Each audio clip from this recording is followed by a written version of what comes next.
Welcome back to my channel. This is Bhumika. ನಾನು one of my best friend wedding attend ಮಾಡೋದಕ್ಕೆ ರಾಜಸ್ಥಾನ್ ಹೋಗಿದ್ದೆ for 11 days. And ನೀವು ಈ ವಿಡಿಯೋದಲ್ಲಿ ನಾನು 11 days ರಾಜಸ್ಥಾನಲ್ಲಿ ಏನೆಲ್ಲ ಮಾಡಿದೆ ಆ್ಯಂಡ್ ನನ್ನ ಫ್ರೆಂಡ್ ವೆಡ್ಡಿಂಗ್ನ ನಾವು ಯಾವ ಥರ ಎಂಜಾಯ್ ಮಾಡಿ ಸೆಲೆಬ್ರೇಟ್ ಮಾಡಿದ್ವಿ ಅಂತ ನೋಡ್ಬೋದು. ಆ್ಯಂಡ್ ನಾನು ರಾಜಸ್ಥಾನಲ್ಲಿ ಇರೋ ಅಷ್ಟು ದಿವಸ ತುಂಬಾ ಎಂಜಾಯ್ ಮಾಡಿದೆ. ನನ್ನ ಫ್ರೆಂಡ್ಸ್ ಕಸಿನ್ಸ್ ಅಂತೂ ನಮ್ಮನ್ನ ತುಂಬಾ ಚೆನ್ನಾಗಿ ನೋಡಿಕೊಂಡ್ರು. ಆ್ಯಂಡ್ ನಾನು ಈ ವಿಡಿಯೋ ಮೂಲಕ ನನ್ನ ಫ್ರೆಂಡ್ ಕಸಿನ್ಸ್ ಮತ್ತು ಫ್ಯಾಮಿಲಿ ಎಲ್ಲರಿಗೂ ಥ್ಯಾಂಕ್ ಯು ಹೇಳೋಕ್ಕೆ ಇಷ್ಟಪಡ್ತೀನಿ. ಬಿಕಾಸ್ ಎಷ್ಟು ಚೆನ್ನಾಗಿ ನೋಡಿಕೊಂಡ್ರು ಅಂದರೆ ನಾವು ಬೇರೆಯವ್ರ ಮನೇಲಿ ಇದ್ದೀವಿ ಅಂತ ಅನಿಸೇ ಇಲ್ಲ, ನಾವು ನಮ್ಮ ಮನೇಲೇ ಇದ್ದೀವೇನೋ ಅನ್ನೋಷ್ಟು ಚೆನ್ನಾಗಿ ನೋಡಿಕೊಂಡ್ರು. ಆದಷ್ಟು ನಾನು ಎಲ್ಲ ಕ್ಲಿಪ್ಸ್ನ ಈ ವಿಡಿಯೋದಲ್ಲಿ ಆ್ಯಡ್ ಮಾಡೋಕ್ಕೆ ಟ್ರೈ ಮಾಡಿದ್ದೀನಿ. ವಿಡಿಯೋ ಸ್ವಲ್ಪ ಲೆಂತಿ ಆಗಿದೆ, ಬಟ್ ಮಿಸ್ ಮಾಡ್ದಲೇ ಎಂಡ್ವರೆಗೂ ನೋಡಿ and you gonna enjoy it. So without further ado let's get into the video. ನಾವು ಮನೆಯಿಂದ ಹೊರಡೋ ಅಷ್ಟೊತ್ತಲ್ಲಿ ಆಲ್ಮೋಸ್ಟ್ 6 ಆಗಿತ್ತು. ನಮ್ಮ ಫ್ಲೈಟ್ ಇದ್ದಿದ್ದು 9:15ಗೆ. ನಾವು ಒಂದು 30 ಮಿನಿಟ್ಸಲ್ಲೆಲ್ಲ ಏರ್ಪೋರ್ಟ್ ರೀಚ್ ಆದ್ವಿ. ಏರ್ಪೋರ್ಟ್ ರೀಚ್ ಆಗಿ ಚೆಕ್ ಇನ್ ಆಗಿ ನಮ್ಮ ಬ್ಯಾಗ್ಸ್ನೆಲ್ಲ ಚೆಕ್ ಇನ್ ಮಾಡಿ ಹೇಗಿದ್ರು ಫ್ಲೈಟ್ಗಿನ ಟೈಮ್ ಇತ್ತು ಅಂತ ನಾನು ನನ್ನ ಫ್ರೆಂಡ್ ಇಬ್ಬರು ಏರ್ಪೋರ್ಟಲ್ಲಿ ಹಾಗೆ ಸುತ್ತಾಡ್ತಿದ್ವಿ.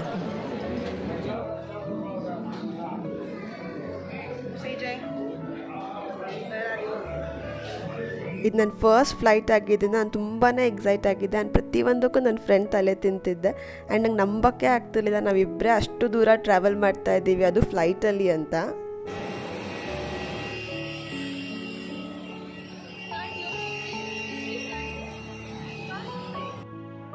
ಆ್ಯಂಡ್ ಫೈನಲಿ ಏರ್ಪೋರ್ಟ್ ಒಳಗಡೆ ಒಂದಷ್ಟು ಫೋಟೋಸ್ ಮತ್ತು ವೀಡಿಯೋಸ್ ತೊಗೊಂಡು ಮತ್ತು ಇಲ್ಲಿ ಪ್ಲೇನ್ ಮುಂದೆನೂ ಒಂದಷ್ಟು ಫೋಟೋಸ್ ತೊಗೊಂಡು ಸಕ್ಸಸ್ಫುಲಿ ಇಲ್ಲಿ ಪ್ಲೇನ್ ಒಳಗಡೆ ಎಂಟ್ರಿ ಆಗ್ತಾ ಇದ್ದೀವಿ.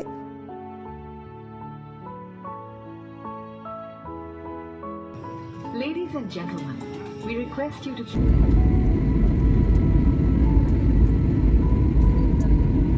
ಫೈನಲಿ ಅರೌಂಡ್ 11:30-12 ಹಂಗೆ ನಾವು ಜೈಪುರ್ ಏರ್ಪೋರ್ಟ್ ರೀಚ್ ಆದ್ವಿ. And first time flight experience ಅಂತೂ ತುಂಬಾ ಚೆನ್ನಾಗಿತ್ತು. ಬಟ್ ಲ್ಯಾಂಡಿಂಗ್ ಟೈಮಲ್ಲಿ ಒಂದು ಸ್ವಲ್ಪ ಇಯರ್ ಪೇಯ್ನ್ ಬಂತು. ಆ್ಯಂಡ್ ನೀವು ನೋಡ್ಬೋದು ಇಲ್ಲಿ ಜೈಪುರ್ ಏರ್ಪೋರ್ಟ್ ಎಷ್ಟು ಕಲರ್ಫುಲ್ ಆಗಿದೆ ಅಂತ. ಆ್ಯಂಡ್ ನಾವು ಬ್ಯಾಗ್ಸ್ ಎಲ್ಲ ಕಲೆಕ್ಟ್ ಮಾಡಿಕೊಂಡು ಏರ್ಪೋರ್ಟಿಂದ ಈಚೆ ಬಂದ್ವಿ. ಮಿಡ್ ನೈಟ್ ಆಗಿದ್ದರಿಂದ ರೋಡ್ಸ್ ಎಲ್ಲ ತುಂಬಾ ಪೀಸ್ಫುಲ್ ಆಗಿತ್ತು ಆ್ಯಂಡ್ ತುಂಬ ಚಳಿ ಕೂಡ ಆಗ್ತಾ ಇತ್ತು. ನಾವು ರಾಜಸ್ಥಾನ ಅಂದರೆ ಅವಾಗೂ ಬಿಸಿಲು ಅಂತಲೇ ಅಂದ್ಕೊಳ್ತಾ ಇರ್ತೀವಿ, ಬಟ್ ಅಲ್ಲಿ ಹೋದ್ಮೇಲೆ ನಂಗೆ ಗೊತ್ತಾಗಿದ್ದು ರಾಜಸ್ಥಾನಲ್ಲಿ ಎಷ್ಟು ಚಳಿ ಆಗುತ್ತೆ ವಿಂಟರ್ಸಲ್ಲಿ ಅಂತ. ಮದುವೆ ಇದ್ದಿದ್ದು ಕರೋಲಿಲಿ. ಸೊ ಏರ್ಪೋರ್ಟಿಂದ ನಮ್ಮನ್ನ ಪಿಕ್ ಮಾಡೋದಕ್ಕೆ ನನ್ನ ಫ್ರೆಂಡ್ ಅವ್ರ ತಮ್ಮಂದಿರಿಬ್ಬರು ಬಂದಿದ್ದರು. ಆ್ಯಂಡ್ ಈ ಚಳಿಗೆ ಬಿಸಿಯಾಗಿ ಸ್ವಲ್ಪ ಟೀ ಕುಡ್ಕೊಂಡು ಲೈಟಾಗಿ ಒಂದು ಸ್ವಲ್ಪ ಊಟ ಮಾಡಿಕೊಂಡು ಮನೆ ಕಡೆ ಹೊರಟ್ವಿ. ನಾವು ಕರೋಲಿ ರೀಚ್ ಆಗೋ ಅಷ್ಟೊತ್ತಲ್ಲಿ ಆಲ್ಮೋಸ್ಟ್ 2:33 ಆಗಿತ್ತು. ನನ್ನ ಫ್ರೆಂಡ್ ಒಬ್ಬಳನ್ನ ಬಿಟ್ಟು ಎಲ್ಲರೂ ಮಲಗಿದ್ರು. ಸೊ ನಾವು ಯಾರನ್ನೂ ಡಿಸ್ಟರ್ಬ್ ಮಾಡೋಕ್ಕೆ ಹೋಗಲಿಲ್ಲ. ಆ್ಯಂಡ್ ಇದು ನೆಕ್ಸ್ಟ್ ಡೇ ಮಾರ್ನಿಂಗ್. ಇಲ್ಲಿ ಮದುವೆ ಟೈಮಲ್ಲಿ ಗಂಡು ಮತ್ತು ಹೆಣ್ಣಿನ ಮನೆ ಗೋಡೆಗಳ ಮೇಲೆ ಮದುವೆ ಹೆಣ್ಣು ಮತ್ತು ಗಂಡಿನ ಹೆಸರನ್ನ ಡಿಸೈನಾಗಿ ಪೇಂಟ್ ಮಾಡ್ತಾರೆ. ಆ ಮನೆಯಲ್ಲಿ ಮತ್ತೊಂದು ಮದುವೆ ಆಗೋವರೆಗೂ ಈ ಗೋಡೆಗಳ ಮೇಲೆ ಪೇಂಟಿಂಗ್ ಹೀಗೆ ಇರುತ್ತೆ.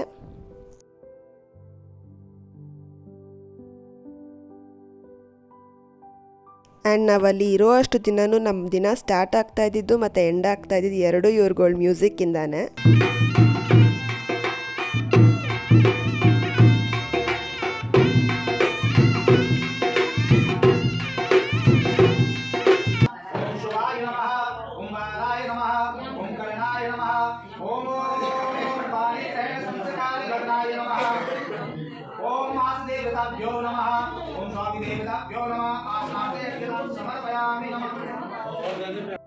ಇದು 9ರಿಂದ 10 ದಿವಸದ ಮದುವೆ. ಇದು ಮೊದಲನೇ ದಿನ. ಆ್ಯಂಡ್ ನೀವು ನೋಡ್ತಾ ಇರ್ಬೋದು ಆಗಲೇ ಮೊದಲನೇ ದಿನದ ಶಾಸ್ತ್ರ ಎಲ್ಲ ಸ್ಟಾರ್ಟ್ ಆಗಿದೆ. ಪ್ರತಿಯೊಂದು ಶಾಸ್ತ್ರನೂ ಡಿಫ್ರೆಂಟಾಗಿ ತುಂಬಾ ಚೆನ್ನಾಗಿತ್ತು ನೋಡೋದಕ್ಕೆ. ಆ್ಯಂಡ್ ನಾನು first time Rajasthani wedding attend ಮಾಡ್ತಾ ಇರೋದ್ರಿಂದ ನನಗಂತೂ ಎಲ್ಲನೂ ಹೊಸದು ಅನ್ನಿಸ್ತಾ ಇತ್ತು. ಆ್ಯಂಡ್ ನಾವು ತುಂಬಾ ಎಂಜಾಯ್ ಮಾಡಿದ್ವಿ ಕೂಡ.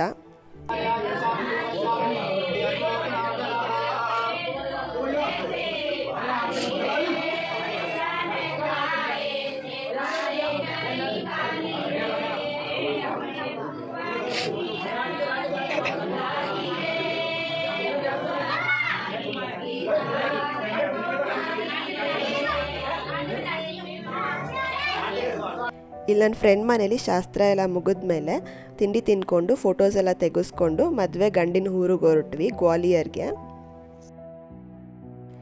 ಕರೋಲಿಯಿಂದ ಗ್ವಾಲಿಯರ್ಗೆ 4 to 5 hours ಜರ್ನಿ. ನಾವಿಲ್ಲಿ ಕಾರಲ್ಲಿ ಗ್ವಾಲಿಯರ್ಗೆ ಹೋಗ್ತಾ ಇದ್ದೀವಿ. ಮದುವೆ ಅಂದಮೇಲೆ ಗಂಡಿನ ಮನೆ ಕಡೆ ಹೆಣ್ಣಿನ ಮನೆ ಕಡೆ ತುಂಬಾ ಶಾಸ್ತ್ರಗಳಿರುತ್ತೆ. ಆ್ಯಂಡ್ ನಾವಿವಾಗ ಗಂಡಿನ ಮನೆ ಕಡೆ ಶಾಸ್ತ್ರನ ಅಟೆಂಡ್ ಮಾಡೋಕ್ಕೆ ಹೋಗ್ತಾ ಇದ್ದೀವಿ. ಆ್ಯಂಡ್ ಈ ಶಾಸ್ತ್ರಕ್ಕೆ ಹುಡುಗಿ ಬರೋ ಆಗಿಲ್ಲ, ಜೊತೆಗೆ ಹುಡುಗಿ ಮನೆಯಲ್ಲಿ ಹುಡುಗಿಗಿಂತ ದೊಡ್ಡವರು ಯಾವುದೇ ಹೆಂಗಸರು ಬರೋ ಆಗಿಲ್ಲ.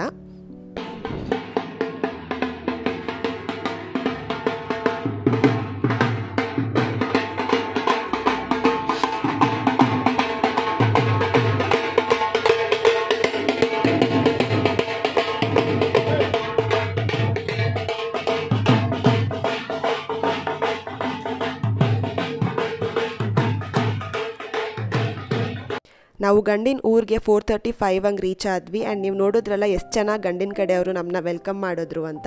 ಆ್ಯಂಡ್ ಡೆಕೋರೇಷನ್ಸ್ ಕೂಡ ತುಂಬಾ ಚೆನ್ನಾಗಿತ್ತು. ನಾವು ಏನು ಫಂಕ್ಷನ್ ಅಟೆಂಡ್ ಮಾಡೋಕ್ಕೆ ಬಂದಿದ್ದೀವಲ್ಲ, ಈ ಫಂಕ್ಷನ್ನ ಬಾತ್ ಅಂತ ಕರೀತಾರೆ. ಬೇಸಿಕಲಿ ಈ ಫಂಕ್ಷನಲ್ಲಿ ಹುಡುಗ ಮನೆ ಕಡೆಯವರು ಹುಡುಗಿ ಮನೆ ಕಡೆಯವರು ಇಬ್ಬರು ಗಿಫ್ಟ್ಸ್ನ ಎಕ್ಸ್ಚೇಂಜ್ ಮಾಡ್ಕೊಳ್ತಾರೆ. ಸೊ ನಾವು ರೀಚ್ ಆದ ತಕ್ಷಣ ನಾನು ಮತ್ತು ನನ್ನ ಫ್ರೆಂಡ್ ಇಬ್ಬರು ಹೋಗಿ ಮದುವೆ ಗಂಡನ್ನ ಸ್ವಲ್ಪ ಮಾತಾಡಿಸ್ಕೊಂಡು ಫೋಟೋಸ್ ಮತ್ತು ವೀಡಿಯೋಸ್ ಕ್ಲಿಕ್ ಮಾಡೋ ಅಷ್ಟೊತ್ತಲ್ಲಿ ಫಂಕ್ಷನ್ ಕೂಡ ಸ್ಟಾರ್ಟ್ ಆಗಿತ್ತು. ಫೈನಲಿ ಫಂಕ್ಷನ್ ಎಲ್ಲ ಮುಗಿದ ಮೇಲೆ ಊಟ ಎಲ್ಲ ಮಾಡಿಕೊಂಡು ಮದುವೆ ಗಂಡ ಜೊತೆ ಒಂದು ಸ್ವಲ್ಪ ಡ್ಯಾನ್ಸ್ ಕೂಡ ಮಾಡಿ ಕರೋಲಿ ಕಡೆಗೆ ಹೊರಟ್ವಿ.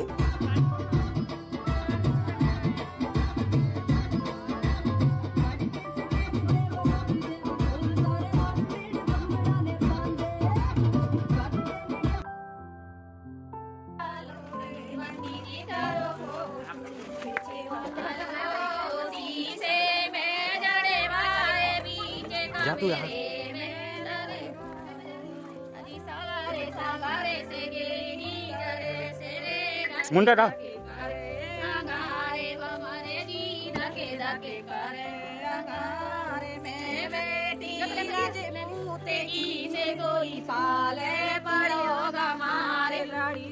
ನಿಮಗೆಲ್ಲ ಗೊತ್ತೇ ಇರುತ್ತೆ, ಮದುವೆ ಶಾಸ್ತ್ರಗಳೆಲ್ಲ ಸ್ಟಾರ್ಟ್ ಆದಮೇಲೆ ಮದುವೆ ಗಂಡು ಅಥವಾ ಹೆಣ್ಣನ್ನು ಒಬ್ಬೊಬ್ಬರನ್ನೇ ಎಲ್ಲೂ ಹೊರಗಡೆ ಕಳಿಸೋದಿಲ್ಲ. ಸೊ ಅದೇ ಥರ ಇಲ್ಲಿ ಮದುವೆ ಹೆಣ್ಣು ಎಲ್ಲಾದರೂ ಹೊರಗಡೆ ಹೋಗಬೇಕು ಇಲ್ಲ ಯಾರ್ದಾದ್ರೂ ಮನೆಗೆ ಊಟಕ್ಕೆ ಇನ್ವೈಟ್ ಮಾಡಿದರೆ ಈ ಥರನೇ ಅವ್ರನ್ನ ಈಚೆ ಕರ್ಕೊಂಡು ಹೋಗೋದು. ಇಲ್ಲಿ ನನ್ನ ಫ್ರೆಂಡ್ ಜೊತೆ ನಮ್ಮೆಲ್ಲರನ್ನೂ ಅವ್ರ ದೊಡ್ಡಪ್ಪನ ಮನೆಯಲ್ಲಿ ಊಟಕ್ಕೆ ಇನ್ವೈಟ್ ಮಾಡಿದರು. ಇಲ್ಲಿ ಊಟ ಎಲ್ಲ ಮಾಡಿಕೊಂಡು ಸ್ವಲ್ಪ ಚಿಟ್ಚಾಟ್ ಮಾಡಿ ಮನೆಯನ್ನೆಲ್ಲ ಒಂದು ಸುತ್ತ ಹಾಕಿ. ಆ್ಯಂಡ್ ಮನೆ ಮಾತ್ರ ತುಂಬಾ ಬ್ಯೂಟಿಫುಲ್ ಆಗಿತ್ತು.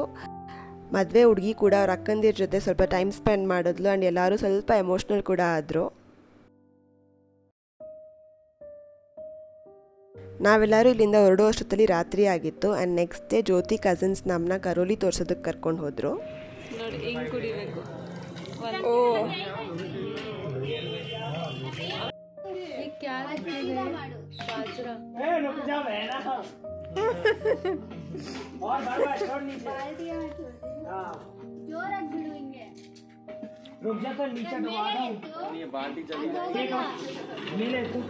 ಆಯ್ತಾ, ಇನ್ನೊಂದು ಮೇಲೆ ಬಿಡು, ಇವಾಗ ಬಿಡು ಬಿಡು ಬಿಡು.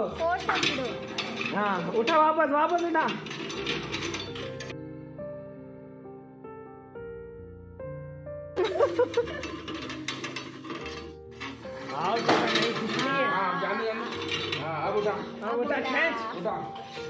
सवत्ती रोटी निकल आएंगे.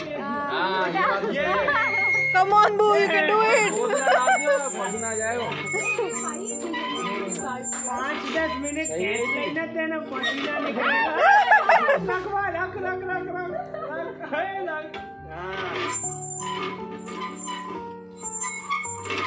कैच कैच आ गई आ गई आ गई आ गई. बाल्टी भर के पानी. वाओ. अरे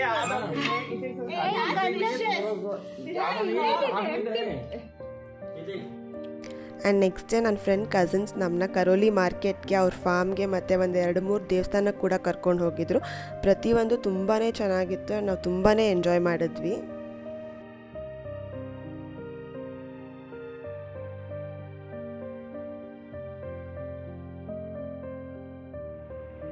ರಾಜಸ್ಥಾನಕ್ಕೆ ಬಂದು ರಾಜಸ್ಥಾನಿ ಬ್ಯಾಂಗಲ್ಸ್ ಬಗ್ಗೆ ಹೇಳಿಲ್ಲ ಅಂದರೆ ಹೇಗೆ. ರಾಜಸ್ಥಾನಿ ಬ್ಯಾಂಗಲ್ಸ್ ಅಂತೂ ಎಷ್ಟು ಚೆನ್ನಾಗಿತ್ತು ಅಂದರೆ ಯಾವ್ದು ತೊಗೊಳ್ಳೋದು ಯಾವ್ದು ಬಿಡೋದು ಅಂತಲೇ ಗೊತ್ತಾಗ್ತಿರಲಿಲ್ಲ, ಅಷ್ಟು ಚೆನ್ನಾಗಿತ್ತು ಪ್ರತಿಯೊಂದು ಬ್ಯಾಂಗಲ್ಸ್ ಕೂಡ. ನಾವಲ್ಲಿ ಇದ್ದಷ್ಟು ದಿವಸ ನಮಗೆ ರಾತ್ರಿ ಆಯಿತು ಅಂದರೆ ಇದೇ ಕೆಲಸ. ಊಟ ಆದಮೇಲೆ ಟೆರೆಸ್ ಮೇಲೆ ಹೋಗೋದು, ಡ್ಯಾನ್ಸ್ ಮಾಡೋದು, ಅದು ಊರೆಲ್ಲ ಕೇಳಿಸೋಷ್ಟು ಜೋರಾಗಿ ಸಾಂಗ್ ಹಾಕ್ಕೊಂಡು. ಆ್ಯಂಡ್ ನಾನು ಇವ್ರನ್ನೆಲ್ಲ ನೋಡಿದ್ಮೇಲೆ ನನಗೆ ಅನಿಸ್ತು ರಾಜಸ್ಥಾನಿಗಳಿಗೆ ಬ್ಲಡ್ಡಲ್ಲೇ ಬಂದುಬಿಟ್ಟಿರುತ್ತೆ ಡ್ಯಾನ್ಸ್ ಮಾಡೋ ಸ್ಕಿಲ್ಸ್ ಅಂತ. ಬಿಕಾಸ್ ಪ್ರತಿಯೊಬ್ಬರು ಅಷ್ಟು ಚೆನ್ನಾಗಿ ಡ್ಯಾನ್ಸ್ ಮಾಡ್ತಾಯಿದ್ರು. ವಯಸ್ಸಾದವರಿಂದ ಚಿಕ್ಕ ಮಕ್ಕಳವ್ರಿಗೂ ಎಲ್ಲರೂ ತುಂಬ ಚೆನ್ನಾಗಿ ಡ್ಯಾನ್ಸ್ ಮಾಡ್ತಾಯಿದ್ರು.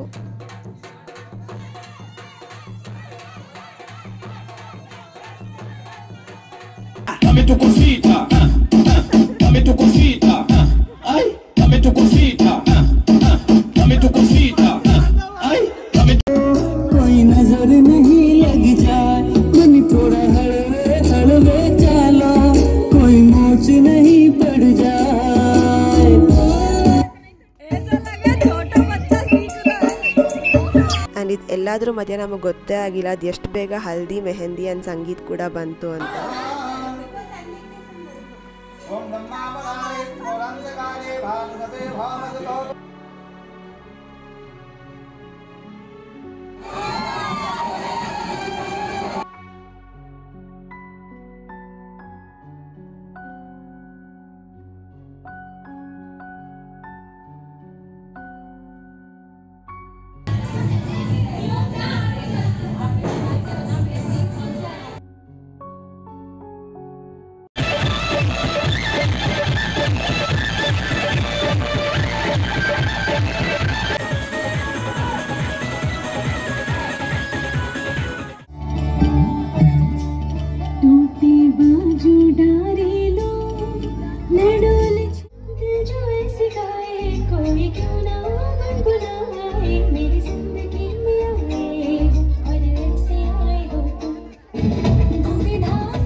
चुटकी लेवे ससुराल गेंदा फूल सास गारी देवे देवर समझा लेवे ससुराल गेंदा फूल मंदिर की सीढ़ी पे चढ़ूं सामे तेरे पगल बैठूं ऐसे जैसे शिव के बगल गौरी मोर सामे वो डगर जहाँ तेरी नजर ले जाए रे प्रेम नगर सामे ऐसा मैं अरे सामे आजा सामे बलम सामे परम सामे सनम सामे अरे सामे आजा सामे बलम सामे परम सामे सनम सामे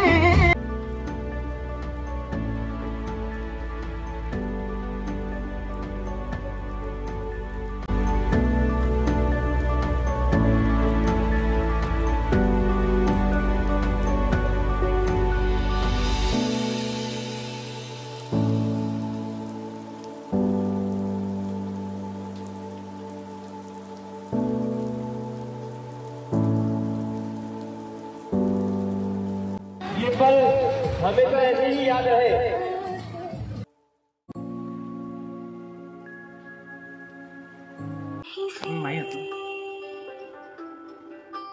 कहीं को भी आवे बचा चली पूछे बिना किसी से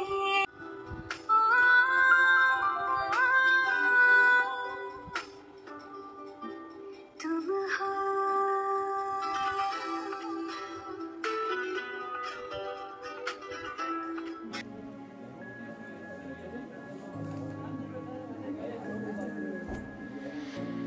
ಫೈನಲಿ ನನ್ನ ಫ್ರೆಂಡ್ ಮದುವೆ ಮುಗಿತಾ ಬಂತು ಆ್ಯಂಡ್ ಅವಳನ್ನ ಗಂಡಿನ ಮನೆಗೆ ಕಳಿಸಿ ಮತ್ತು ಮದುವೆಗೆ ಬಂದಿದ್ದ ನೆಂಟರೆಲ್ಲರೂ ಒಬ್ಬೊಬ್ಬರಾಗೆ ಅವ್ರ ಊರುಗಳ ಕಡೆ ಹೊರಡೋಕ್ಕೆ ಸ್ಟಾರ್ಟ್ ಮಾಡಿದ್ರು ಆ್ಯಂಡ್ ಮನೆ ತುಂಬಾ ಖಾಲಿ ಅನ್ಸೋಕ್ಕೆ ಸ್ಟಾರ್ಟ್ ಆಯಿತು. ಕೊನೆಗೆ ನಾವು ಕೂಡ ಬ್ಯಾಂಗ್ಳೂರು ಕಡೆ ನಮ್ಮ ಪಯಣನ ಸ್ಟಾರ್ಟ್ ಮಾಡಿದ್ವಿ. ಇಲ್ಲಿಂದ ಹೋಗೋವಾಗ ನಾನು ಮತ್ತು ನನ್ನ ಫ್ರೆಂಡ್ ಇಬ್ಬರೇ ಹೋಗಿದ್ದು, ಬಟ್ ಆ ಕಡೆಯಿಂದ ಬರುವಾಗ ನಮ್ಮ ಜೊತೆ ಎಷ್ಟೊಂದು ಮೆಮೊರೀಸ್ನ ತೊಗೊಂಡು ಬಂದ್ವಿ. ಅವ್ರುಗಳಿಗೆ ನಮ್ಮನ್ನ ಕಳ್ಸೋದಕ್ಕೆ ಇಷ್ಟ ಇರಲಿಲ್ಲ ಆ್ಯಂಡ್ ನಮಗೂ ಅವ್ರನ್ನ ಬಿಟ್ಟು ಬರೋದಕ್ಕೆ ಇಷ್ಟ ಇರಲಿಲ್ಲ. ಒಂದೇ ವಾರದಲ್ಲಿ ನಾವು ಅವ್ರ ಫ್ಯಾಮಿಲಿ ಜೊತೆ ಅಷ್ಟೊಂದು ಅಟ್ಯಾಚ್ ಆಗಿದ್ವಿ. ನಾವು ವಾಪಸ್ ಬರುವಾಗ ಟ್ರೈನಲ್ಲಿ ಬಂದಿದ್ದು ಆ್ಯಂಡ್ ಇಷ್ಟು ಜನ ನಮ್ಮನ್ನ ರೈಲ್ವೆ ಸ್ಟೇಷನಿಗೆ ಡ್ರಾಪ್ ಮಾಡೋಕ್ಕೆ ಬಂದಿದ್ದರು. ಈ ವಿಡಿಯೋನ ನೀವೆಲ್ಲರೂ ಎಂಜಾಯ್ ಮಾಡಿದ್ದೀರಾ ಅಂತ ಅಂದ್ಕೊಳ್ತೀನಿ. ನಿಮ್ಗೇನಾದರೂ ಈ ವಿಡಿಯೋ ಇಷ್ಟ ಆಗಿದ್ದರೆ ಲೈಕ್ ಮಾಡಿ, ಶೇರ್ ಮಾಡಿ. ನನ್ನ ಚಾನಲ್ಗೆ ಇನ್ನೂ ಸಬ್ಸ್ಕ್ರೈಬ್ ಆಗಿಲ್ಲ ಅಂದರೆ ಸಬ್ಸ್ಕ್ರೈಬ್ ಆಗಿ. Thank you for watching.